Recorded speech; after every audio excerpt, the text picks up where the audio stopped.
గురు సాక్షాత్ పరబ్రహ్మ తస్మై శ్రీ గురవే నమః.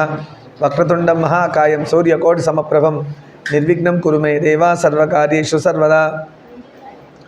శృతి స్మృతి పురాణానాం ఆలయం కరుణాలయం నమామి భగవత్పాదశంకరం లోకశంకరం. సదాశివసమారంభాం వ్యాసశంకరాచార్య మధ్యమాం అస్మదాచార్య పర్యంతాం వందే గురు పరంపరాం. సర్వమంగళ మాంగళ్యే శివే సర్వార్థసాధకే శరణ్యే త్రయంబకే దేవి నారాయణి నమోస్తుతే. సభాదేవతాభ్యో నమః. సరే, రామాయణంలో మనం లాస్ట్ టైం చెప్పుకుంది ఏంటంటే అందరు దేవతలు వెళ్ళి బ్రహ్మదేవుడి దగ్గర కంప్లైంట్ ఇచ్చారు. ఎవరి గురించి? రావణాసురుడి గురించి. ముందుకు వచ్చేయచ్చమ్మా, ముందు ప్లేస్ ముందుకు వచ్చేయండి. రావణాసురుడి గురించి కంప్లైంట్ ఇచ్చారు. ఎవరు? అందరు దేవతలు. ఏం చేశాడు రావణాసురుడు? సతాయించాడు. అంటే అధర్మంగా ఉన్నాడు. ధర్మంగా లేకపోవడమే కదా అధర్మం, సతాయించడం అంటారు. సో అధర్మంగా ఉన్నాడు. ఎవరిని చూసుకొని రావణాసుడు ఇలా చేస్తున్నాడు? బ్రహ్మ యొక్క వరప్రభావం చేత. బ్రహ్మదేవుడే ఇచ్చాడు వరం. మీకు డౌట్ రావచ్చు, అలా ఎలా ఇస్తాడండి బ్రహ్మదేవుడు వరం? ఇవ్వకూడదు కదా అంటే, వాళ్ళ వరానికి కావలసినంత సాధన చేశారు. దేవతలైనా రాక్షసులైనా మనుషులైనా ఏ జీవి అయినా ఏ దేవత గురించి తపస్సు చేస్తారో, తపించడం అంటే నిరంతరం వారి గురించి సాధన సాధన. శ్రీరామ శ్రీరామ శ్రీరామ. వాల్మీకి తపించాడు, శ్రీరామ శ్రీరామ, అదే తపస్సు. ఏ దేవతామూర్తి గురించి మీరు తపస్సు చేస్తే ఆ దేవతకి ఇంకా వేరే ఆప్షన్ ఉండదు, ఖచ్చితంగా ప్రత్యక్షమయ్యి వాళ్ళకి వరం ఇవ్వాలి. అంటే అంత తపన మనం చేయాలి, తపస్సు చేయాలి, చేస్తే ఇస్తారు. ఇప్పుడు దేవతలకు ఏమవుతుంది? అంత తపస్సు చేశాడు రావణాసురుడు, మరి ఇవ్వాలి, బ్రహ్మ ప్రత్యక్షం అవ్వాలి. ఘోరమైన తపస్సు చేశాడు ఆయన, తక్కువేం కాదు. చేసి ఆ వరం ఏమడిగాడు? మనుషులు తప్ప, నర వానరులు తప్ప ఎవ్వరి చేతిలో మృత్యు ఉండకూడదు అని అడిగాడు. నర వానరులు తప్ప ఎవ్వరి చేతిలో చావు ఉండకూడదు అన్నాడు. బ్రహ్మ తదాస్తన్నాడు. ఆయన కాన్ఫిడెన్స్ ఏంటంటే విష్ణుమూర్తే చంపలేడు, శివుడే చంపలేడు, దేవతలే చంపలేరు, ఏ మృగము చంపలేదు, ఎవ్వరి చేతిలో మృత్యు లేదు. ఎందుకంటే ఆయన ఆల్రెడీ తెలుసు కదా, నరసింహావతారం, హిరణ్యకశిపుడు, హిరణ్యాక్షుడు, ఇవన్నీ ఆయనకు తెలుసు, బాగా చదువుకున్నాడు. సో అందుకనే మృగాలలాగా వచ్చి చంపుతాడేమో, అందుకనే నరవానరులు తప్ప ఎవరి చేతిలో నాకు మృత్యు ఉండద్దు అని అడిగాడంట. అంటే నరసింహస్వామిలాగా వచ్చి చంపలేడు, అలా క్యాల్కులేషన్ వేసుకున్నాడు పాపం ఆయన. వేసుకొని అడిగాడు. అదే అంటారు, ఎంత సాధన చేసినా కూడా గర్వమో పొగరో వచ్చేస్తే బుద్ధి మందగించి ఆలోచన పక్కదారి పడతాయి. దానివల్ల మనం పక్కకి వెళ్ళిపోతాం, కింద పడిపోయే ఛాన్సెస్ ఉంటాయి. సరిగ్గా కూర్చొని అందరు స్ట్రైట్గా. ఇప్పుడు ఏమైంది? నరవానరులు తప్ప అన్నాడు. అంటే రావణాసుడు కాన్ఫిడెన్స్ ఏంటంటే ఎవరు చంపలేని ఒక మనిషి, అందులో కోతి, ఇవి చంపుతాయి నన్ను అని. అంటే ఇప్పుడు రావణాసుడు చంపే అర్హత ఉన్నవాళ్ళు ఎవరు? కోతులు, మనుషులకు ఛాన్స్ ఉంది. ఈ జాతిలోంచి ఎవరన్నా పుట్టి రావణాసుడు చంపే స్కోప్ ఉంది. అంటే హనుమంతుల వారికి కూడా ఛాన్స్ ఉంది, సుగ్రీవుడికి కూడా ఛాన్స్ ఉంది, వాలి చేతిలో కూడా ఛాన్స్ ఉంది చంపడానికి. అర్థమైందా? ఒకసారి ఇలానే రావణాసుడు తపస్సు చేసుకుంటుంటే వాలి సంధ్యావందనం చేసుకుంటున్నాడు. వాలి అర్ఘ్యప్రదానం ఇచ్చేసి కూర్చొని గాయత్రి ఏదో మంత్రానుష్ఠానం చేసుకుంటుంటే రావణాసుడు వెళ్తూ వెళ్తూ వెళ్తూ చూసి సతాయిద్దాం అనుకోవాలి, వాలిని ఇబ్బంది పెడితే వాలి ఇలా చూశాడు, ఎవరి 10 తల పురుగు అని. అంటే వాలి ఎంత శక్తిమంతుడు చూడండి. రావణాసురుడు అప్పటికే కైలాస పర్వతాన్ని కదిలించినవాడు. రావణాసురుడు శివుడు కూర్చున్న కైలాస పర్వతాన్ని రావణాసురుడు ఇలా చేత్తో కదిలించాడు. అంత శక్తిమంతుడు రావణాసురుడు, తక్కువైనడు కాదు. ఆ గర్వం చేత ఏం చేశాడంటే ఈయన వాలి సంధ్యానుష్ఠానం చేసి కోతికి సంధ్యావందనమా అని డిస్టర్బ్ చేయబోయాడు. ఇలా చూశాడు వాలి, ఎవడరా ఈ 10 తల పురుగు నన్ను డిస్టర్బ్ చేస్తున్నాడా అని చెప్పి తోక తీసి ఇలా చుట్టేసుకున్నాడు. రావణాసుడిని తోకతో చుట్టి మనం కార్పెట్ ఎట్లా చుడతాం, చేపలు ఇంట్లో చుట్టి పెడతారు కదా, మనం ఎట్లా పెడతాం, అలా రావణాసుడు తోకతో చుట్టి ఇలా పక్కన పెట్టుకొని సంధ్యావందనం చేసుకుంటాడు. ఈయన ట్రై చేస్తున్నాడు విడిపించుకోవడానికి, రావట్లే. అలా 7 సముద్రాల్లో మునిగి బయటికి వచ్చి ఆయన అలానే పెట్టుకొని రావణాసుడు తోకకే చుట్టి ఈ ఎగిరినప్పుడల్లా రావణాసుడు తోకతో పాటు ఎగిరేవాడు. అంటే కార్పెట్ చుట్టి ఇలా తోకకు చుట్టుకున్నాడు. 7 సముద్రాల్లో సంధ్యావందన అర్ఘ్యాలు ఇచ్చేసి జపం చేసుకొని. వాలి గ్రేట్నెస్ ఏంటంటే ఆయన సంధ్యాకాలంలో ఈ టైంలో నేను ఇందాక అర్ఘ్యం ఇచ్చా చూసారా, అలా 3 సార్లు ఇస్తాను, పొద్దున మధ్యాహ్నం సాయంత్రం గాయత్రి చేస్తా. ఇలా వాలి ఏం చేస్తాడంటే 7 సముద్రాల్లో అర్ఘ్యం ఇచ్చి వస్తాడంట. ఎంత పవర్ఫుల్ చూడండి. ఆ సంధ్యాకాలం టైము 5:30 to 6:30 మధ్యలో ఉన్న టైంలో ఆయన ప్రతి సముద్రంలోకి ఎగిరి వెళ్ళి అర్ఘ్యం ఇచ్చి గాయత్రి చేసుకొని వస్తాడు. వాలి ఎంత పవర్ఫుల్ ఆయనకు ఆ శక్తి ఎలా వచ్చింది మరి? గాయత్రిని అర్ఘ్యం అంత ఇంపార్టెంట్. చెప్పా అందరూ అర్ఘ్యం ఇవ్వండి అన్న, ఎంతమంది ఇస్తున్నారు? రోజు అర్ఘ్యం సూర్యుడికి ఎంతమంది ఇస్తున్నారు? మగపిల్లలు ఇవ్వాలని కాదు, అందరూ ఇవ్వాలి. ఎవరది? వరుణ్ ఇస్తున్నావమ్మా? Very good. బొట్టు లేదేంటి ఇవాళ? అర్ఘ్యం ఇవ్వాలి, కంపల్సరీగా ఇవ్వాలి. ఎందుకు అంటే సూర్యుడి వల్ల మనం బెనిఫిట్స్ పొందుతున్నాం కదా. ఫోటోసింథసిసో ఫుడ్డో ఏవో రకరకాల బెనిఫిట్స్ ఉన్నాయి, అవునా కాదా? లేదంటే ఏమవుతుంది, మనిషి జన్మ నుంచి ఇంకో జన్మలోకి వెళ్తాం నెక్స్ట్. ఎందుకంటే మనిషిగా నన్ను గుర్తించట్లేదు వీడు. కుక్కలు నయం, పొద్దున్న లేచి ఇట్లా చూసారు ఎప్పుడైనా? కాళ్ళు ముందుకు జాపి ఇట్లా స్ట్రెచ్ చేస్తాయి. నిద్రలో ఏం చేస్తున్నాయి? వాటికి ఉన్న ఆసనాలు అవి చేస్తున్నాయి. సూర్యుడి వైపు తిరిగో ఏదో వైపు తిరిగి పొద్దున్న లేవగానే స్ట్రెచ్ చేస్తాయి ఇట్లా. మీరు అబ్జర్వ్ చేయండి, అన్ని కుక్కలు చేస్తాయి. ఒక్కొక్క జీవి దానికి ఏ విధంగా వచ్చో ఆ విధంగా ప్రకటితం చేస్తుంది. ఒక మనిషి అన్ని తెలుసుడు బుద్ధి లేని వాళ్ళగా ఉంటాడు. ఎవరెవరు సూర్యుడికి అర్ఘ్యప్రదానం ఇవ్వట్లేదో వాళ్ళు మనిషి జన్మ నుంచి జంతువు జన్మకే వస్తారు ఖచ్చితంగా. గరుడ పురాణంలో ఉంది. మనిషిగా పుట్టి సూర్యుడిని గుర్తించకపోతే, ఆయనకు అర్ఘ్యప్రదానం ఇవ్వకపోతే, ఇది బాపనోళ్ళ ప్రాసెస్ కాదు. అర్ఘ్యం ఎందుకో అన్నం అందరు తింటున్నారుగా, బ్రాహ్మడే తింటున్నాడు. ఇది గాయత్రి బ్రాహ్మడు చేస్తున్నాడు, బ్రాహ్మడు అన్నం తిన, మిగతా గడ్డి తింటారేంటి? కాదు కదా. అందరూ సూర్యుడి వల్ల మెప్పు పొందుతున్నాం, అందరూ సూర్యుడి వల్ల బెనిఫిట్స్ అవుతున్నాం. అందుకని ఆయనకి పొద్దున్న లేవగానే అర్ఘ్యం ఇవ్వాలి. 3 సార్లు ఇవ్వాలి. పొద్దునైతే తూర్పుకి, మధ్యాహ్నం అయితే ఉత్తరానికి, అదే సాయంత్రం అయితే పడమరకి. అంటే ఈస్ట్, నార్త్, వెస్ట్. పొద్దునైతే ఈస్ట్, మధ్యాహ్నం అయితే నార్త్, సాయంత్రం అయితే వెస్ట్కి. ఆ రోజు ఒకరోజు చెప్పాను నేను ఏ డైరెక్షన్ ఎలా చేయాలని కూడా చెప్పాను. డౌట్ ఉన్నవాళ్ళు చెక్ చేసుకోండి ఛానల్లో, లేదంటే ఎప్పుడన్నా అడిగితే చెప్తాను. అలా వాలి అంత సప్త సముద్రాలు చేసి వస్తుంటే చేసి వెళ్ళిపోయాడు. రావణాసుడు అలానే చుట్టినట్టుంది. ఆఖరికి రాజ్యంలో ఎవరికి ఆయన చూడలే, ఈడ్చుకుపోయాడు అట్లే. రోడ్డు మీద అంతా ఈడ్చుకుపోతున్నాడు చుట్టేసి రావణాసుడిని. రాజ్యంలో వెళ్ళి ఇలా కూర్చున్నాడు సింహాసనంలో. తయారై వచ్చాడు మంచిగా. ఆయనకు తెలియదని కాదు, కావాలని.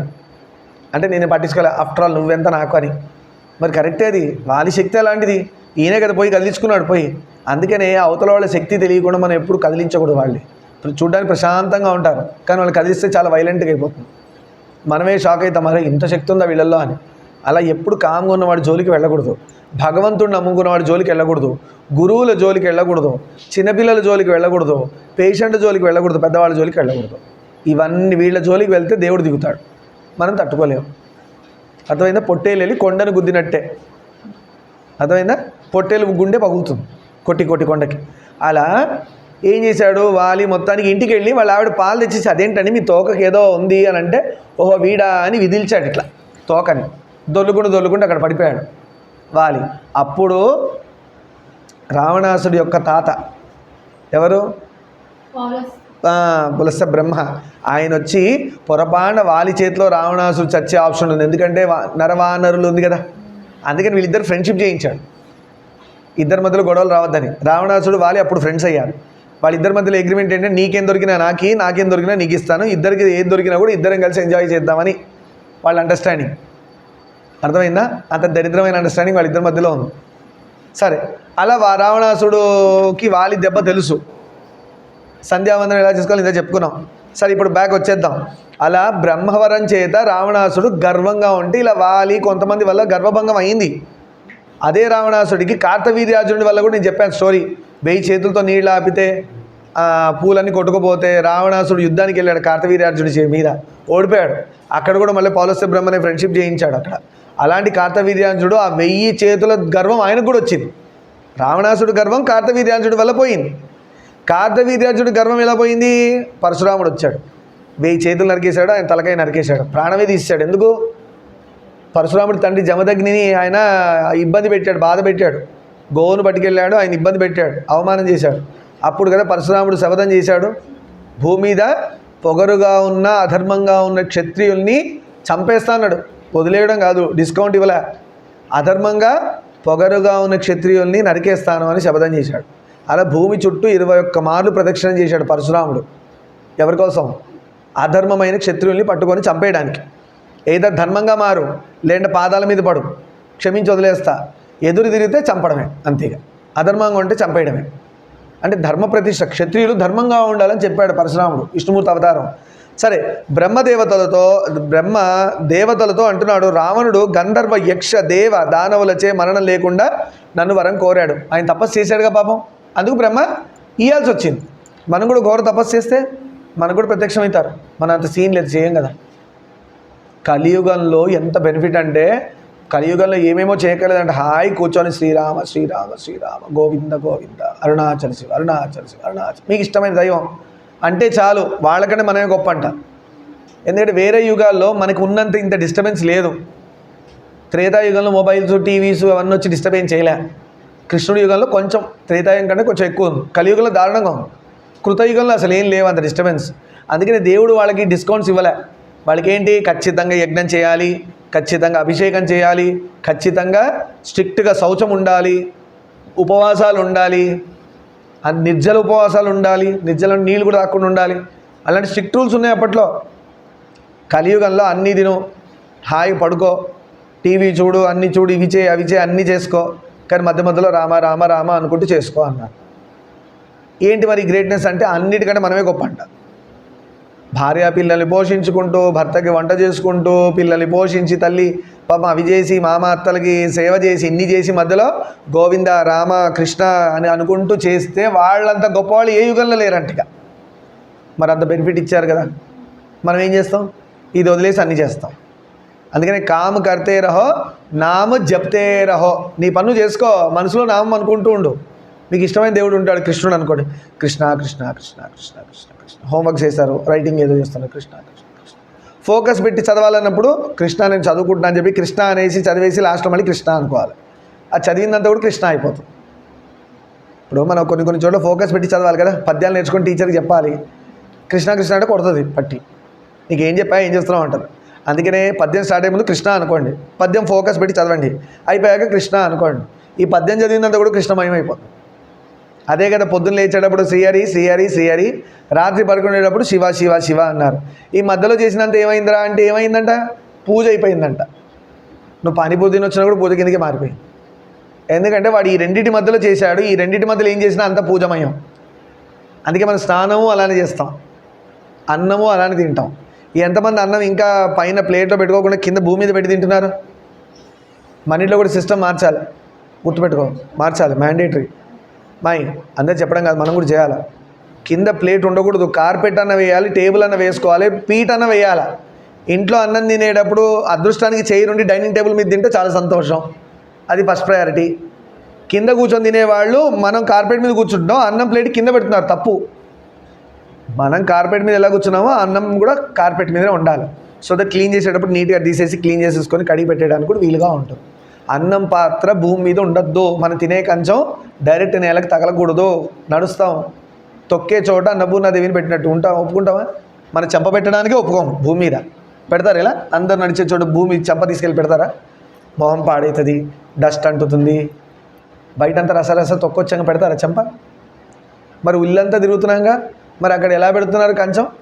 మళ్ళీ అన్నపూర్ణే సదాపూర్ణే శంకర ప్రాణవల్లభే, శంకరుడికి ప్రాణవల్లభే అని చెప్తున్నారు. అసలే శంకరుడికి డీరెస్ట్, ఆవిడ తీసుకెళ్ళి భూమి మీద పెడుతున్నారా? శివుడి దగ్గరికి వెళ్ళి అభిషేకాలు చేస్తున్నావా? ఎలా ఒప్పుకుంటాడు చెప్పండి? అమ్మని తిట్టేసి నాన్న ఒప్పుకుంటాడా? నాన్నని తిడితే అమ్మ ఒప్పుకుంటుందా? ఇద్దరు ఒప్పుకోరు. బిడ్డలు వాళ్ళ లిమిట్స్లో వాళ్ళు ఉండాలి, పెద్దల పట్ల గౌరవం.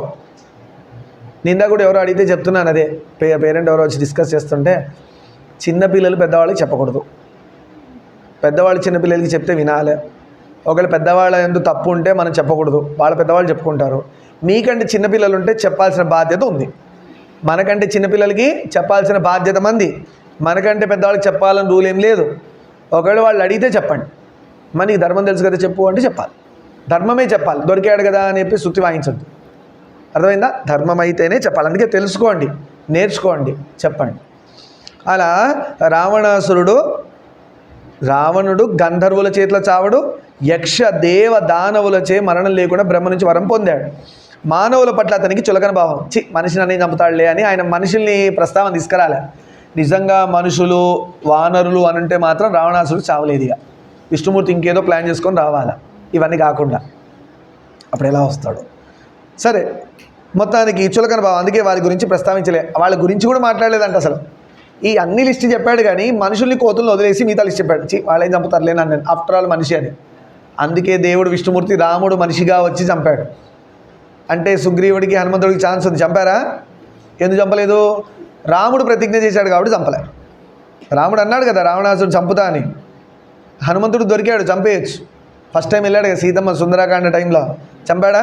వదిలేసి వచ్చాడు. ఎందుకంటే నా ప్రభువు ఆజ్ఞ ఏంటి చూసి రమ్మన్నాడు. అలానే ప్రతిజ్ఞ చేశాడు రాముడు, రావణాసుడు చంపుతా అని. నేను చంపకూడదు నిన్ను, నువ్వు రాముడి చేతిలో చావాల్సిన వాడివి, అందుకే నేను నిన్ను ముట్టుకోనని మిగతా అంతా నాశనం చేసి వచ్చాడు హనుమంతుడు. పోయి ఆల్మోస్ట్ 50% ఎబో పోయింది ఒక్క హనుమంతుడు వారి చేతిలోనే. మిగతా 50% అరౌండ్ మిగతా వాళ్ళందరూ పోయి చంపారు, గ్యాంగ్ అంతా వేసుకెళ్ళి. అర్థమైందా? అలా ఉంది గ్యాంగ్ వార్.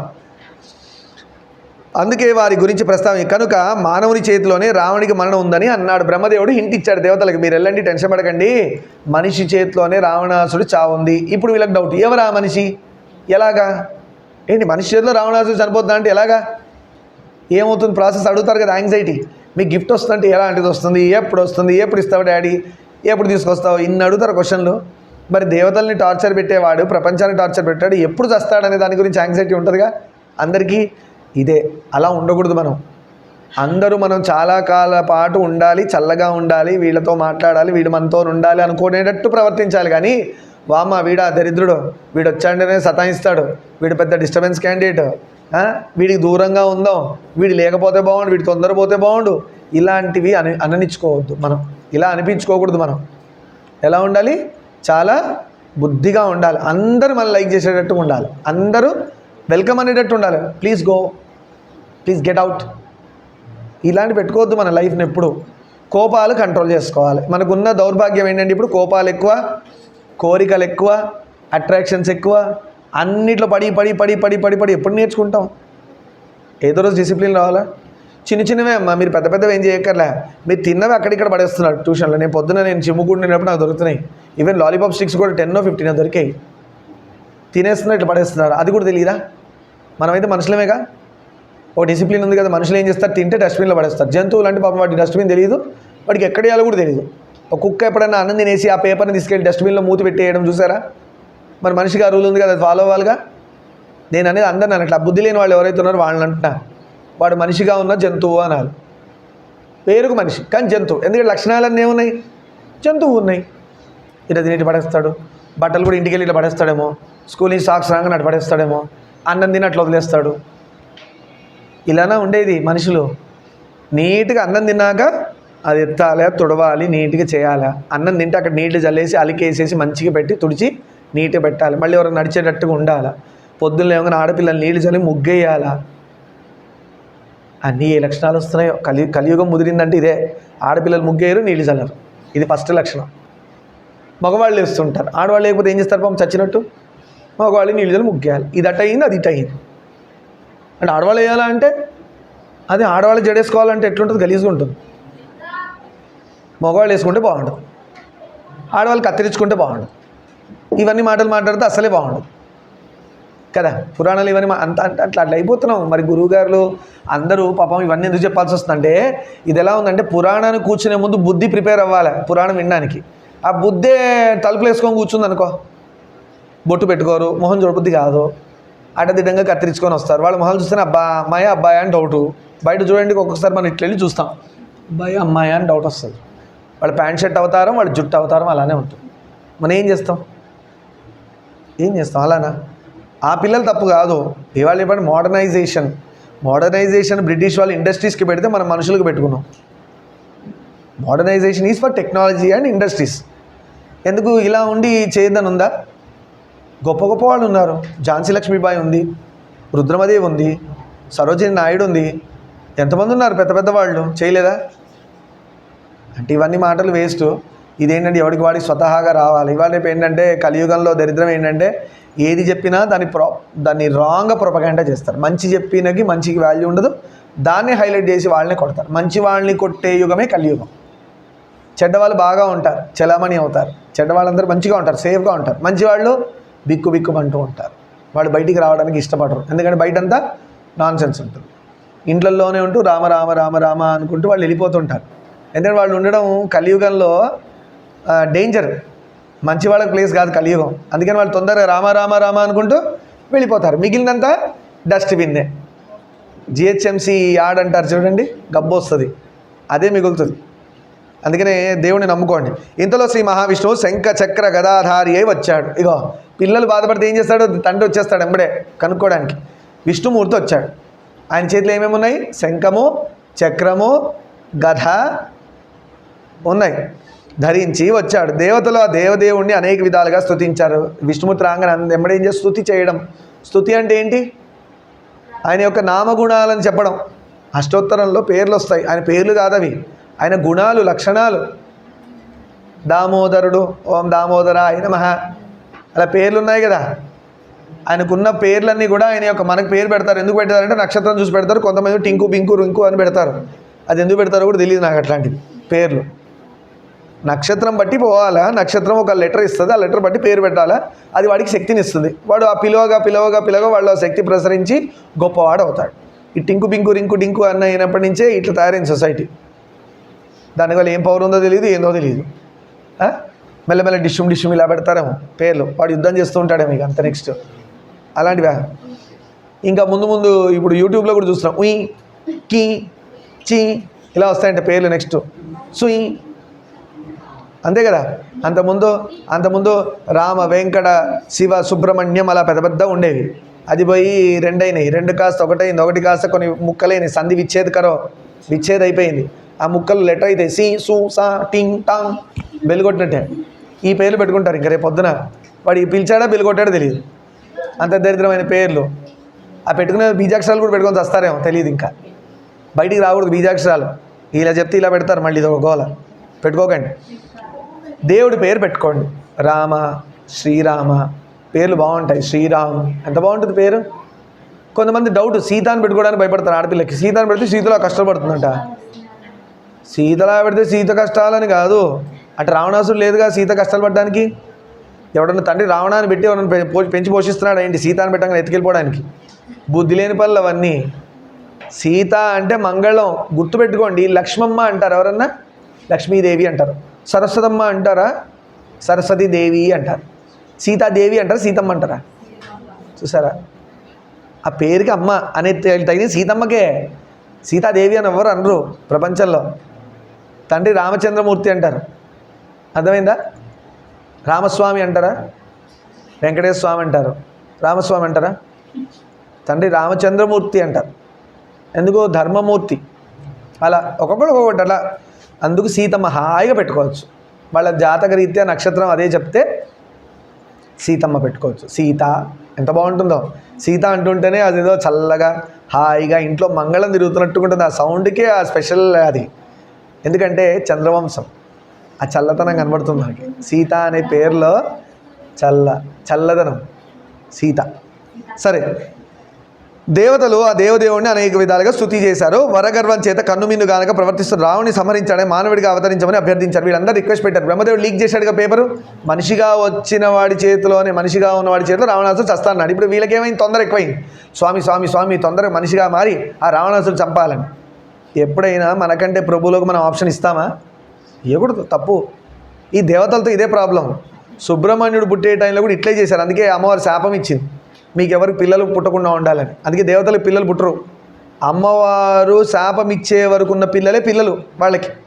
దాని తర్వాత దేవతలు ఎవరికి పిల్లలు లేరు. చూడండి, ఫ్యామిలీ అంటే ఎవరు చెప్తారు? శివుడు, అమ్మవారు, వినాయకుడు, సుబ్రహ్మణ్యుడు, అవునా, అయ్యప్ప, ఇలా చెప్పుకుంటారు. కానీ వేరే దేవుళ్ళకి పిల్లలు ఫ్యామిలీ చూపించండి. బ్రహ్మదేవుడు and family, Vishnu and family ఉందా? ఎక్కడైనా ఎవరికి లేదు. శాపం అందరికీ వర్తించింది. ఒక శివుడు ఫ్యామిలీ తప్పితే అందరికీ వర్తించింది. వినాయకుడు పుట్టేశాడు, సుబ్రహ్మణ్యుడు పుట్టేశాడు, దాని తర్వాత దేవతలకి పిల్లలు లేరు, శాపం వదిలేసింది. ఎందుకు? ఇట్లే దేవతలందరూ పోయి అమ్మ ఇంకో బిడ్డను కనకండి అమ్మ అని చెప్పారు పోయి. ఎందుకు? ఆల్రెడీ వినాయకుడే మా నెత్తి మీద ఎక్కి కూర్చున్నాడు, చాలా పవర్ఫుల్. ఇంకో భూతం వస్తే, భూతం అంటే పవర్ఫుల్ శక్తి వస్తే అది ఇంకేం చేస్తుందో, వామ్మో మాకు భయంగా ఉందని అన్నారు. తప్పు కదా. అమ్మను పోయి అమ్మ కనకమ్మ అని చెప్తారు ఎవడన్నా? బుద్ధి లేని పని. ఇది చేశారు, శాపం వదిలింది, సరిపోయింది. ఇంకా వేరే వాళ్ళు కూడా శాపం వచ్చింది. అది గంగా వృత్తాంతం. మనం ఎప్పుడైనా రామాయణంలో ముందుకు వచ్చినప్పుడు గంగా వృత్తాంతం చెప్పుకుందాం, సుబ్రహ్మణ్య జననం అవన్నీ చెప్పుకుందాం. ఫ్యూచర్లో అబ్బాయిలు పుట్టాలనుకుంటే సుబ్రహ్మణ్య పూజ చేయాలి. సుబ్రహ్మణ్యుడి పూజ చేస్తే ఖచ్చితంగా అబ్బాయి పుడతాడు. ఖచ్చితంగా మాట్లాడకండి. సుబ్రహ్మణ్యుడి పూజ చేస్తే ఖచ్చితంగా అబ్బాయిలు పుడతారు. సరే, అది గుర్తుపెట్టుకోండి, అవసరం పడితే చేయొచ్చు. మొత్తానికి దేవతలు ఎందరో అడిగారు. రాముడు, మన విష్ణుమూర్తి తెలుసు బిడ్డలు కష్టపడుతున్నారు. ఆయన ఏమన్నాడంటే, దశరథ మహారాజు గారి 3 భార్యలకు 4 రూపాయలు పుత్రుడు కమ్మని ప్రాధాయపడ్డాడు. ఇదంతా ఇక్కడ రాంగ్గా ఉంది. విష్ణువే అన్నారు. విష్ణువు ఏమన్నారంటే దశరథ మహారాజు గారికి 4 పుత్రుల రూపంలో ఈయననే అవతారం చేస్తా అన్నారు భూమి మీద. రామ, భరత, లక్ష్మణ, శత్రుఘ్న. ఈ ఆర్డర్ మన ఫ్లోలో చెప్పేస్తాం. రామ, లక్ష్మణ, భరత, శత్రుఘ్నులని. ఫస్ట్ రాముడు పెద్దవాడు, తర్వాత అలాంటి పోలికలతో పుట్టినవాడు భరతుడు, తర్వాత లక్ష్మణుడు లాంటి పోలికలతో ఉన్నవాడు శత్రుఘ్నుడు. అర్థమైందా? రాముడు ఎవరు పుట్టాడు? కౌసల్య. సుమిత్రకు లక్ష్మణుడు, శత్రుఘ్నుడు. భరతుడు కైకేయికి. ఈ ఫస్ట్లో పుట్టినవాడు కౌసల్య, సుమిత్ర కదా, లాస్ట్లో కైకేయి. ఈ ముగ్గురికి 4 బిడ్డల రూపంలో పుట్టాడు. భరతుడు రాముడు లాగానే ఉంటాడు మొత్తం. ఎలా రాముడు అలా భరతుడు, ఎలా లక్ష్మణుడు అలా శత్రుఘ్నుడు. అందుకే రాముడికి ఏమో లక్ష్మణుడు అటాచ్ అయ్యాడు, భరతుడికి ఏమో శత్రుఘ్నుడు అటాచ్ అయ్యాడు. అర్థమైందా? అలా ఇద్దరు 2 జోడీలుగా ఉన్నారు. చిన్నప్పుడు కూడా అంట రాముడి పక్క నుంచి లక్ష్మణుడిని జరిపితే ఏడిచేసేవాడంట. రాముడి దగ్గర నుంచి లక్ష్మణుడు పక్కన వేస్తే పడుకునేవాడంట హాయిగా. చిన్న బేబీస్గా ఉన్నప్పుడే లక్ష్మణుడు తీసుకెళ్ళి రాముడి పక్కన వేస్తే హాయి పడుకుంటాడంట లక్ష్మణుడు. కొంచెం దూరం వేస్తే ఏడ్చేసేవాడంట. Same goes with Shatrughna. భరతుడి దగ్గరే ఉండేవాడు ఆయన. ఆ 2 జోడీలు ఒకటి, ఈ 2 జోడీలు ఒకటి, అలా ఆడుకునేవాళ్ళు. మళ్ళీ నలుగురే. మళ్ళీ ఇంటర్నల్గా మళ్ళీ రాముడు అంటే ముగ్గురికి ఎంత ప్రీతో. అన్నయ్య లేకపోతే అసలు ఏం పని చేయరు వీడు. ముగ్గురికి అంత ఇష్టం. అలా రాముడికి కూడా తమ్ముడు కాదు, వాళ్ళ బిడ్డలా ఉంటాడు రాముడు. ఫస్ట్ వాళ్ళకి పెట్టి తను తింటాడు. ఇది రావాల. ఇంటికి పెద్ద అనేవాళ్ళు, పెద్ద పిల్లలు, కొడుకో అమ్మాయో ఎవరన్నా ఉండనియండి, చిన్నవాళ్ళని ఎలా చూసుకోవాలంటే నా చెల్లెలు తిన్నదా, నా తమ్ముడు తిన్నాడా, అలా పెద్దవాళ్ళు ఉండాలి. అలానే చిన్నవాళ్ళు కూడా అన్నయ్య తెచ్చిస్తే అన్నయ్య నువ్వు తిన్నావా అని అడగాల, అక్క నువ్వు తిన్నావా అని చెప్పి ఒకళ్ళొక్కళ్ళు పంచుకొని తినాలి. అసలు ఒకళ్ళొక్కళ్ళు పెట్టుకోవడం చూసారు అసలు నోట్లో పోయినాయి. కలియుగం మంచిగా ఉన్నప్పుడు అలా ఉండేది. ఇప్పుడు అంతా ముదిరియాం కదా మనం. నోట్లో పెట్టుకుంటారు అసలు ఒకళ్ళొకళ్ళు. ఆ రోజులు పోయినాయి. అక్క చెల్లెలు తినిపించడం, అన్న తమ్ముడు తినిపించడం, తమ్ముడు అన్నకి తినిపించడం. ఇది కదా ప్రేమ ఆప్యాయతలు. ఇవన్నీ సినిమాలకేనా? మనకు ఉండదా? సినిమాలో ఆఫ్టర్ ఆల్ చేస్తుంటే మన రియల్ లైఫ్లో ఎట్లుండాలి? ఇంకా బాగుండాలి ప్రేమ ఆప్యాయతలతో. అక్క చెల్లెలు కొట్టుకుంటారు, అన్న తమ్ముళ్ళు కొట్టుకుంటారు, అంతా కొట్లాటలే, గొడవలే. ఎందుకు? ఆ దరిద్రం తిండే తింటున్నాం. బయటికి పోయి ఎవడో గొడవ పడ్డ తిండి, వాడి ఇంట్లో పెళ్ళాన్ని కొట్టొచ్చుంటాడు, పానీపూరి వేస్తారు, తినొచ్చుంటారు, మీ ఇంట్లో గొడవ పడతారు, సరిపోయింది. ఆవిడెవడో మొగుడుతో గొడవ పడవచ్చు ఉంటుంది, ఇక్కడ వచ్చి పానీపూరి వేడివేడిగా వేస్తుంది, తింటారు. మనకు తెలియదు అది ఏమైందో. తిండి లోపలికి వెళ్తే డేంజరు. అంటే ఎలాంటి డేంజరు? అది ఎలాంటి తిండి తింటారో దాన్ని బట్టి. అందుకని ఏది తిన్నా ఏది చేసినా భగవన్నామని చెప్పుకొని తినాలి. మీరే పానీపూరి తింటున్నారనుకోండి, హరే రామ్ లోపల అనుకోండి, రామ రామ హరే హరే, హరే కృష్ణ కృష్ణ కృష్ణ హరే హరే అనుకొని స్వామివారికి చెప్పుకొని తినేసాడు. ఏమి కాదు, జీరో. దానికి ఉన్న నెగిటివ్ వైబ్స్ అన్నీ స్వామి తుడిచేస్తాడు. అర్థమైందా? అందుకే ఇందాక చెప్పింది, కామ్ కర్తే రహో నామ జపతే రహో. రామ రామ రామ రామ రామ రామ అనుకుంటూ తినండి. పడుకునేటప్పుడు శ్రీరామ శ్రీరామ శివ శివ శివ అరుణాచల శివ. హాయిగా నిద్ర, ఉయ్యాల ఊపి పడుకోబెట్టినంత ఫ్రెష్గా ఉంటుంది. మీరు కాని ట్రై చేయండి. పడుకునే ముందు ఇలా కూర్చొని ధ్యానం చేస్తూ ఓం నమ శివాయ, ఓం నమ శివాయ, ఒక 10 నిమిషాలు 5 నిమిషాలు అలా కూర్చొని ధ్యానం చేస్తే అలా పడుకోండి. Pleasant sleep. ఇలా గ్యారంటీ స్టాంప్ వేసేయచ్చు, అంత బాగా వస్తుంది నిద్ర. శివుడు చూసుకుంటాడు.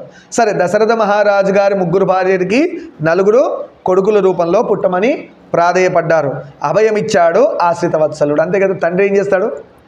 శుభం తదాస్తు అన్నాడు. మీకు ఎలా కావాలో అలా నేను వరం ఇస్తున్నా అన్నాడు. వీళ్ళు అడిగారని అందరి పూజలు అందుకొని అంతర్ధానమయ్యాడు విష్ణుమూర్తి.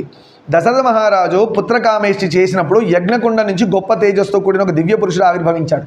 ఇది చాలా ఇంపార్టెంట్, గుర్తుపెట్టుకోండి. మనం ఇవాళ రేపు యజ్ఞాలు చేస్తున్నాం. అగ్నిదేవుడికి నిన్న కూడా చెప్పా, స్వాహ అన్నప్పుడు వేయాలి. ఎప్పుడు పడితే అప్పుడు వేస్తే మనం మూతి మూసుకొని ఉన్నప్పుడు అన్నం ముద్ద నోట్లో పెట్టినట్టు అవుతుంది. నోరు మూసుకొని ఉన్నప్పుడు అన్నం ముద్ద పెడితే ఏమవుతుంది? ఇక్కడ తగిలి కింద పడిపోతుంది. మీరు నోరు తెచ్చినప్పుడే కదా పెట్టాలా. అలా యజ్ఞం చేసేటప్పుడు స్వాహ అని చెప్తారు. అన్నప్పుడు అక్కడ వేయాలి స్వాహ అనగానే. అప్పుడు అగ్ని పట్టుకుంటాడు. చూడండి, అబ్జర్వ్ చేయండి. ఎప్పుడైనా మొహం పెట్టకండి, కాలుతుంది. దూరం నుంచి చూస్తే అన్నం అంతా పచ్చనమై ఇలా కాలిపోయి దాని జ్యూస్ ఎక్స్ట్రాక్ట్ అవుతుంది. అది వేపర్లాగా అయిపోయి వెళ్ళిపోతుంది. ఏ దేవతకి వెళ్ళాలి? అగ్నిదేవుడు అలా పట్టుకెళ్ళిపోతాడు. వెళ్ళి ఏ దేవుడికి చేస్తే ఆ దేవుడికి పాయసం రూపంలో ఇస్తాడు. పాయసం అంటే జ్యూస్, ఎక్స్ట్రాక్ట్స్, రసం అంటారు కదా, అలా మారిపోతుంది. మీరు ఏదన్నా ఏంటి రసంగా మారుతుంది. మారి అగ్నిదేవుడు పట్టుకొని వెళ్ళిపోతారు వేపర్ స్టేట్లో. అదే పాయసంగా తీసుకెళ్ళి ఇచ్చారని మనకు అర్థం కావడం కోసం గిన్నెలో పాయసం తెచ్చిచ్చినట్టు చూపిస్తారు. కానీ అలా వెళ్ళిపోతుంది. అర్థమైందా? అలా దశరథ మహారాజు పుత్రకామేష్టి చేస్తే దివ్య పురుషుడు అగ్నిగుండ నుంచి వచ్చాడు. ఆయనే అగ్నిపురుషుడు, అగ్ని పట్టారు. ఆయన దివ్య పురుషుడు వచ్చి పాయసం తీసుకెళ్ళి ఇక్కడ ఎవరికి ఇచ్చారు? దశరథ మహారాజుకి ఇచ్చారు. పాయసం. ఎందుకు? బిడ్డలు కావాలి. ఆయనకి ఏదో ఆటంకం ఉంది బిడ్డలు కలగకుండా. దశరథ మహారాజుకి మళ్ళీ భార్యకి కదా, కౌసల్య, సుమిత్ర, కైకేయి. యజ్ఞకుండం నుంచి గొప్ప తేజస్తో కూడిన ఒక దివ్య పురుషుడు ఆవిర్భవించాడు. అతడు బ్రహ్మ పంపగా వచ్చినవాడు. బ్రహ్మదేవుడు పంపించాడంట. వెళ్ళు దశరథ మహారాజు గొప్ప యజ్ఞం చేశాడు. అదేంటది? పుత్రకామేష్టి. దానికి ముందు అశ్వమేధ యాగం. మరి నిద్రపోతున్నారు అందరూ. 2 చేశారు. ఫస్ట్ ఏం చేశారు? అశ్వమేధ యాగం. తర్వాత కొడుకుల కోసం పుత్రకామేష్టి. ఇలా యజ్ఞాలు చేశారు. చేతిలో బంగారు పాత్ర, వెండి మూతతో. చూడండి, పాత్ర ఏమో బంగారంది, పైన వెండి మూతతో. క్లియర్గా చెప్తున్నారు, బంగారం ఆయుష్ కారకం. అంటే పుట్టే బిడ్డల ఆయుష్ బాగా ఉంటుంది. మరి వెండిని పెట్టారని మూత బంగారు మూత పెట్టచ్చు కదా, మ్యాచింగ్ అని అడగండి. వెండి మనసు కారకం. మంచి మనసు, గొప్పనైన మనసుతో ఉన్నవాళ్ళు, గొప్పనైన ఆయుష్తో ఉన్నవాళ్ళు ఎప్పుడైనా వెండి దానం చేస్తే చూసుకోవాలి. ఎవరికంటే వాళ్ళకి ఇవ్వకూడదు, బంగారం ఇవ్వకూడదు, వెండి ఇవ్వకూడదు. అపాత్ర దానం అంటారు. ఇవన్నీ మన జాతకాల్లో వీటిలలో రాసున్నాయి. మనం ఏదో జాతకాలు లేవు, ఏం లేవు అంటాడు. ఆ బుద్ధి లేనివాడు అంటే మనం ఎందుకు మానేయాలి? మనం పుట్టిందైతే ఈ ధర్మంలోనే కదా. హిందూ భూమి, భారత భూమిలో పుట్టితే ఇవన్నీ ఉన్నాయి. ఇవన్నీ మనకు చేతగాక, చెప్పడం చేతగాక డబ్బులు తీసుకుంటున్నా అని చెప్పేసి అన్ని పక్కన పెట్టే రాంగ్. అది మనకి ఎంత పర్టికులర్గా ఉందంటే పుట్టిన టైంలో ఏ అక్షరంతో పేరు పెట్టాలన్న దాంతో సహా ఉంది క్లియర్గా. ఫాలో అయినాడు బాగుంటున్నారు. అందుకే అప్పుడు వాళ్ళందరూ బాగున్నారు. ఎన్ని కష్టాలున్నా ఓర్చుకున్నారు. ఇప్పటి వాళ్ళు ఎలా ఉన్నారు? ఉఫ్ అంటే పడిపోయేటట్టున్నారు. ఉఫ్ అనే ముందే పడిపోతున్నారు. చిన్న కష్టానికే చున్నీలు తీసుకొని దాని దీనికి వేసుకోవడం, చచ్చిపోవడం. నేను చెప్పా కదా, సర్దార్జీ 5-6 PhDలు చేశాడు, 28 ఇయర్స్కే చచ్చిపోయాడు. సూసైడ్ చేసుకొని చచ్చిపోయాడు. ఎందుకు 6 PhDs? ఎందుకు? దానికంటే బ్రతుకున్నాడే నయం. అన్ని పిహెచ్డీ అంటే ఏంటి? అంత ఈజీ కాదు. పిహెచ్డీ చాలా కష్టం చేయడం. ఎంతో ప్రెషర్ ఓడ్చుకున్నవాడు పిహెచ్డీ చేయగలుగుతాడు. 6 చేసినవాడు ఎలా పోయాడు అర్థం కాదు. సూసైడ్. రామాయణం ఇవన్నీ ఎందుకు వింటున్నాం మనం? పురాణం ఎందుకు వినాలా? అలాంటి పనికిరాని పనులు చేయకూడదని వినాలి. రామాయణం చెప్తుంది సీతమ్మకు వచ్చింది కష్టం, ఎలా ఓర్చుకుంది, ఎలా బయటికి వచ్చింది, సుఖంగా ఉంది తర్వాత. అవునా కాదా? ఏమి చేయకూడదు, ఏమి చేయాలని చెప్తుంది రామాయణం. అందుకు సరే, మొత్తానికి వెండి మూతతో అందులో దివ్య పాయసం ఉంది. ఆ పాత్రలో ఏముందంట? దివ్యమైన పాయసం ఉంది.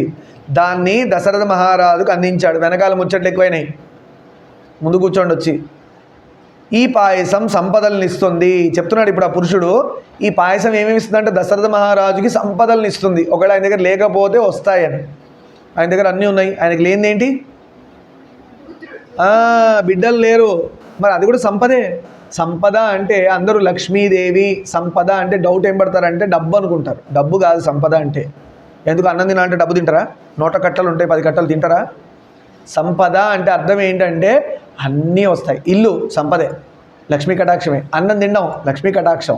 ఎవడికో కోట్ల రూపాయలు షుగర్ ఉంది, ఏం చేస్తాడు?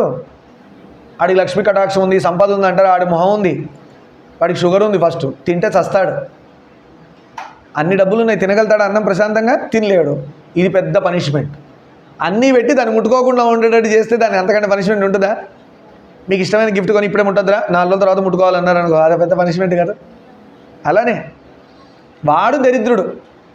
నిజంగా మనం అందరం చాలా సంపదలు ఉన్నవాళ్ళు. ఎందుకంటే మనం అన్నీ చేయగలుగుతున్నాం, టైంకి తినగలుగుతున్నాం, టైంకి పడుకో. కొంతమంది నిద్ర రాదు తెలుసా, రాత్రి మెలకలు తిరుగుతుంటాడు. నిద్ర పట్టదండి అని అడు తిరుగుతాడు, ఇటు తిరుగుతాడు.